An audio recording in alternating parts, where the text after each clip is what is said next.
Vísindamenn frá 5 þjóðum hafa síðustu 2 sumur unnið að rannsóknum á kríu í landi Norðurkots í Sandgerði undir stjórn doktor Freydísar Vigfúsdóttur, sjávarlíffræðings og sérfræðings við Háskóla Íslands.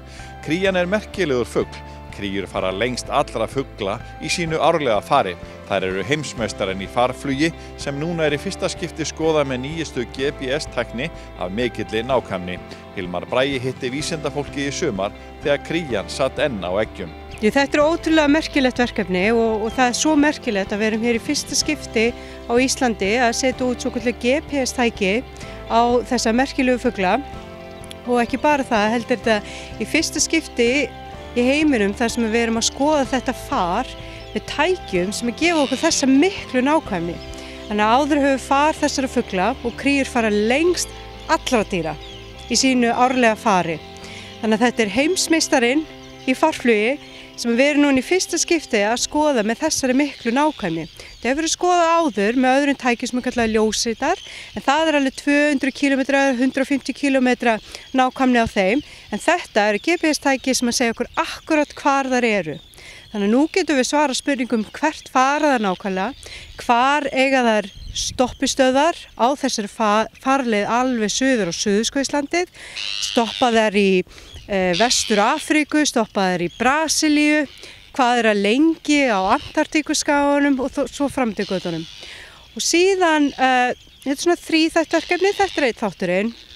Hinn þátturinn að skoða, sem er mjög mikilvægt fyrir okkur hér á Íslandi, er hvar fara þær í æti. Og það er það sem er svo merkilegt við þau tæki sem við erum að nota í dag, að þau gefa okkur gögnin í svokallaðan beini. Þannig við erum með tæki sem við setjum á kríurnar og bara núna í morgun fengum við fyrstu niðurstöðurnar. Þannig að við vitum hvar þar voru í æti í gær og í morgun og þær fóru bara hérna einhverja upp í 20 km að Faxaflóa, voru þar greinilega í æti og komum svo tilbaka og skiptum við makann sinn á hreiðruna því þær eru ennþá unga út eggjunum. Og þetta er bara í fyrsta skipti sem við fáum þessar upplýsingar nokkuð tímar fyrir Ísland. Og þessi tæki með þessum beini, það er í fyrsta skipti sem þetta er notað nokkuð tíman til að skoða far þessara fugla. Við erum að fá mun nákvæmari mynd af þessu ferðalagi. Miklu nákvæmari mynd, þetta er í fyrsta skipti fyrir vísindaheiminn og þetta skulle verið gert hér í Norðurkotu náttúrulega bara dásamlegt. Svo er þriðji þátturinn í verkefni og það er að skoða þetta sambýli milli æðafugla og æðabænda og kríunar. Er það kostur fyrir æðaræktina að vera með kríur og er það kostur fyrir kríurnar að fá að verpa innan æðavarpsins? Og fyrstu upplýsingar sem við erum að fá út þeirri rannsókn, og það er meistarineminn hún Elísa sem er að skoða það, að það sýnir sig að það er betri álega, fleiri egg í hreiðri og álegan fór fyrra stað inn í æðavarpinu heldur en hérna utan æðavarpsins. Þannig ég hugsa að æðabændunir veita kríunum skjól og svo það sem við höfum verið að tala um æðabændunar er að það er kostur fyrir æðabændur að vera með kríunar sem svona loftvörn fyrir æðavarpið sitt. Er krían það skynnsama fugla, hún veit það hvar hún fær vendina eins og hérna í æðavarpinu? Já, ég er alveg sannfærð það. Svo er náttúrulega Hanna Sigga og Palli náttúrulega bara svo dásamleg, sko, þannig að hver vill ekki vera hjá þeim? En hvað ætlið þið síðan að gera með þessar niðurstöður og hversu umfangsmikið þetta verkefni? Ég segi að þú ert með fullt af fólki hérna með þér. Já, við erum minnst að kosti 5 þjóðlönd komin hérna saman og þetta byrjaði þegar ég var sjálf í starfi við Exeter Háskóla í Breitlandi og kynnti samstarfskonu minni Lucy sem kynnti mig fyrir samstarfskonu sinni Söru og Sara er semst við háskólan í Washington í Bandaríkjunum í Seattle.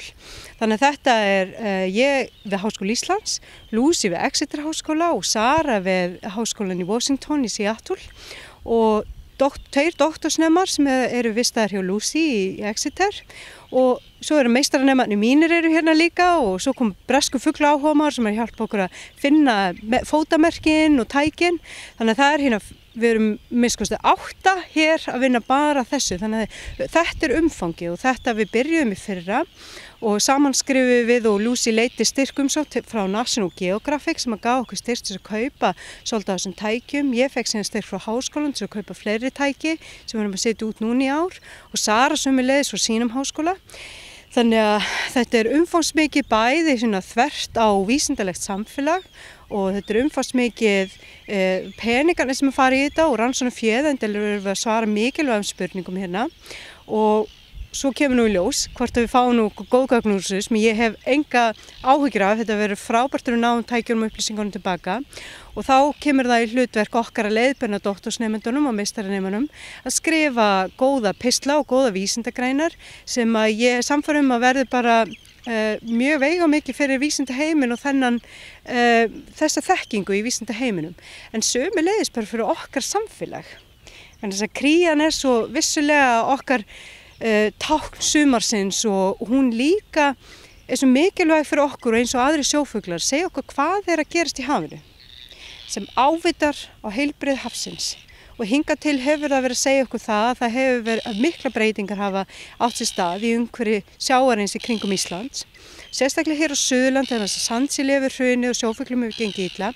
Kríurnar gefa okkur þessar upplýsingar mjög hratt og þar muni gefa okkur það ennþá hraðar og ennþá betur með þessum tækjum. Hvert þar fara í æti, hvað það lengi í ætisrannsókninni, í ætisleitinni, hvað að koma með tilbaka og það sjáum við þegar að koma að hreiðrinu aftur tilbaka. Þannig að þessar upplýsingar saman bæði mikilvæg fyrir vísindasamfélagið og eins fyrir okkar íslenska samfélag og okkar þekkingu fyrir samfélagið og gefa okkur upplýsingar þar sem við getum betur tekið ákvarðanir hvernig við ætlum að stjórna umhverfismálum málefni hafsins. Við sem höfum alist upp við kríuvarpið, við sjáum svæðin hennar hafa breyst mjög mikið á bara mjög fáum árum. Já, alveg rétt. Og það kemur einmitt að þessu sem ég var að segja áðan með þessa krísu sem hefur verið hjá flestum sjófuglum, sérstaklega hér á Suður- og Vesturlandi þar sem að sílið hefur verið á skórnarskammti og sumir tala meira um hrun. Og ég hef oft talað að kríur séu í kreppu og á þessum sama tíma og kreppan skall hér á Íslands samfélag og þá kom kreppan yfir þessa sjófugla líka og það virðist ekki hafa rétt úr kútnum. Það hafa komið upp svæðisbundið, virðist verið svona góð ætisvæði. Var fyrir 2 árum síðan við Faxaflóa, einhver svæði fyrir norðan en svona heilt á litið hefur þetta verið afskaplega lélegt hjá flestum með sjófuglum og það eitthvað sem að gefur rannsóknum sem þessum svo mikið vægi að við séum ennþá fylgjast með ástanduna því að þessar rannsóknir á við með þessar tegundir, fleiri sjófuglategundir en svona með þessi tæki og fylgjast svona grannt með, það gefur okkur upplýsingarnar miklu hraðar heldur en að velja mörgum árum í að bara fylgjast með viðkomu og stærðum fuglana, sjófuglastofnana, heldur líka að skoða hvað þeir eru að gera og hvert þeir fara í æti. Þannig þessi sem þú ert að lýsa rímar nákvæmlega við það sem við höfum verið að mæla. Og þetta eitthvað sem alveg þess virði að halda áfram að fylgjast með. En hvað kemur þessi búnað til með að leyfa ykkur að fylgjast lengi með kríunni? Hvað geta GPS-sendarnir lifa lengi?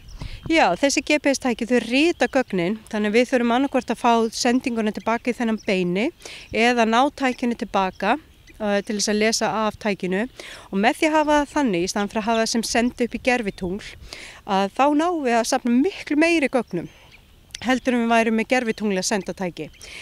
Þannig við fáum að minnsta kosti gögn hvert korter fyrir fuglana meðan þeir eru hér í varpi.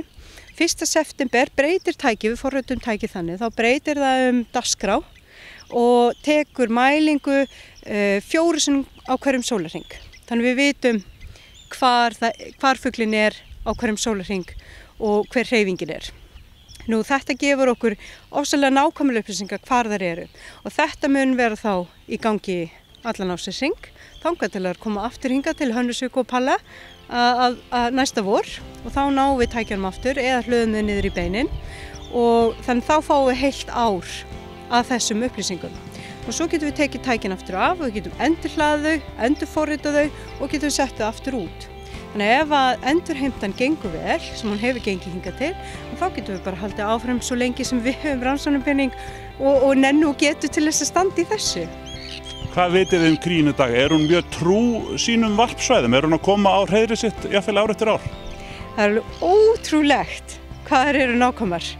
Við erum búin að finna 19 fugla sem við merktum af þeim sem við merktum í fyrra og á hreiðrum og það hefur varla skeikað sko meter. Það ótrúlegt og sumar nákvæmlega í sömu skálinu það voru í fyrir. Vorum með sér merkt hreiður fyrir hana, GPS-merkingu á því og allt, en við vitum nákvæmlega hvar hreiður var. Og það alveg ótrúlegt hvað var nálægt. Það aðeins einn fugl sem ákvað að færa sig og hann færi sig alveg 2 metra. Ástandið hjá kríunni var mun skárra í ár en undanfarin ár. Henni virðist hafa tekist að koma ungviðin á legg í sumar, en Dr. Freydís segir það þó engin merki að kreppunni hjá sjófuglunum sé lokið. Krían núna nær öll lögð upp í langferðina til Suðurskautslandsins, en síðustu kríurnar eru þessa dagana að búa sig til brottfarar frá varpstöðvum við Norðurkott.